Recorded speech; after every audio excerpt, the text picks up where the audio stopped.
The Star Wars universe, and particularly Star Wars Legends, make use of basically every trope from science fiction and fantasy. There's faster than light travel, powerful wizards, heroes, princesses, and so much more. But what about time travel? Today we are talking about one of the wackiest and strangest stories in Star Wars Legends, which saw the lovable droids C-3PO and R2-D2 take a journey into the future. All of that and more on today's Star Wars Legends lore video.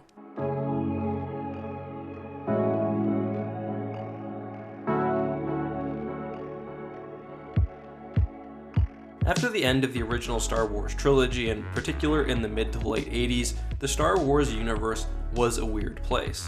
By 1986, there were two comics being published under the Star Wars brand aimed towards young readers, the Droids and the Ewoks line. These were both Marvel comic properties and were based off established Star Wars shows. It's probably not surprising then that these two comics would eventually have a crossover. However, given that Droids was set before the Galactic Civil War, while Ewoks was set just before the Battle of Endor, getting the two storylines to sync up was no easy task. That brought about one of the strangest arcs in Star Wars comic history. This arc started in Star Wars Droids 4, Lost in Time. We're going to be talking about that issue of Droids and the sequel Droids and Ewoks issues, which cover this story.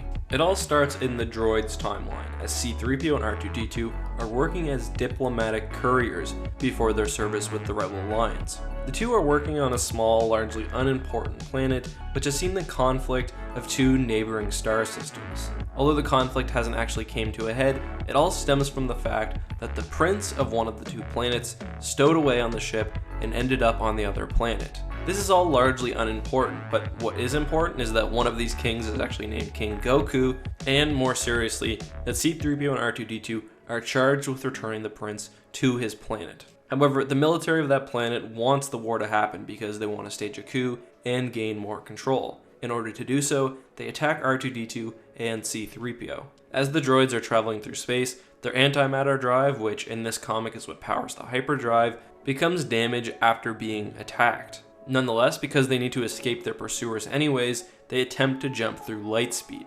They're also hit by a torpedo which has been fired by an enemy ship. All of this comes together to somehow create a time warp, which sends the droids 100 years into the future. The prince, being scared by the events, hops into an escape pod and flees from the ship. He crashes on a forested planet, which would turn out to be the planet of Endor. On that planet we see many of the characters from the Ewok comic books, including Wicket, Chief Chirpa, Princess Nessa, and of course Shaman Logray. That day, the Shaman Logray had predicted that they would see a blinding flash followed by good fortune.